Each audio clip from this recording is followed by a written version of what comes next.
So I've given you the premise in the past about how the markets put these moves together and that there are forces that are resident in the market itself. Those forces will express themselves at a specific period in time. So the forces remain resident, and time is what triggers the release of the energy that the market then will use to push price up or down to specific distant targets. And when this principle is fully understood, it gives you the ability to know with a great deal of certainty that you're not fighting an individual on the other side of your trade, nor are you fighting a group of people who may manage a large amount of money that are on the other side of your trade. You're actually simply interacting with a field of energy, which is the market, which has its own internal nature. And when you understand something about that nature, you can begin to understand what the most likely thing the market is going to do is. And you can know that with a very high degree of specificity. You can know that a very specific distant price target is what the market has the power to move to and is going to express that power and move price to that level. Now, that may seem strange or it may seem unbelievable, but that is the general explanation for what it is that you see us doing day in and day out on many different time frames. So by understanding all this, you start to see that this is something like 3D chess, where you've got several levels that are moving simultaneously. And as they move, the larger levels take more time to get into position to express a certain idea, and the shorter term time frames have less time they require to get into position to express something.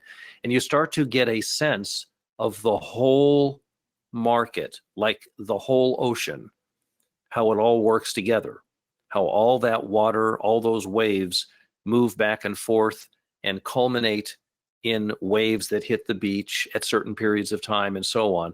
You get a sense of how all of it works together. You may not be able to get it all in your head, and believe me, you can go crazy trying to, but you do get you do start being able to think in multiple time frames and on several levels. And that is a skill. It's not that difficult to get, but it does require practice. And before you know it, you find yourself being able to operate on more than one level at a time. So when a person is trading, say, off of a 5-minute chart, which is an ugly and disgusting chart to be trading off of as a consistent way of approaching the market, and it's ugly and disgusting because it doesn't represent much of the entire market. Who it's ugly and disgusting for is for the trader, because he's not going to have a very good experience, since many, many other forces are present in the market, forces that are larger than his 5-minute chart. So whatever his 5-minute chart is telling him, if he's blind to the other larger forces that indeed have to express themselves equally the same as his 5-minute does, he's going to find himself getting stuck time and time again, because those larger forces dominate what the market is doing on his 5-minute chart. So there really has to be an understanding that if you're going to trade up to a target that's somewhat distant from where you are now, we're not talking about 2 or 3 points, obviously. If you're going to do that, there has to be a force present in the market that could bring price up to that target. It's not really a valid target unless a force is available to bring price to that target. If the force isn't available, then you're dreaming, because there needs to be a force present in order for the market to move to any target, and particularly any distant target.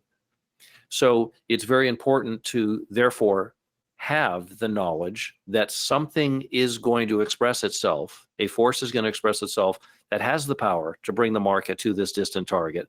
And then with that understanding, you can select smaller time frames to trade off of, because those time frames are going to be operating in concert with the larger force, and any minor counter trend reactions are going to be small and contained by that larger indication and its forces and its internal support and so on. Then you're on the right side of things, and any minor pullbacks get quickly corrected to go and complete what the market is really trying to complete on the upside. So I hope I've explained in relatively clear language that the market is a multi-time frame and other type of frame, not just time frame, but just for this discussion, it's multi-time frame 3D chess.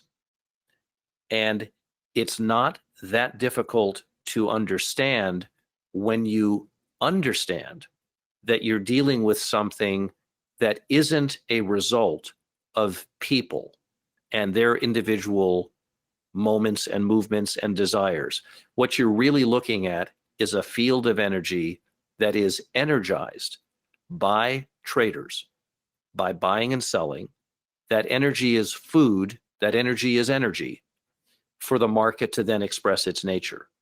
And if you understand its nature, even at the 1% level, that's 100% better than not understanding it at all, or 100% better than approaching it with something that isn't in any way addressing its actual nature.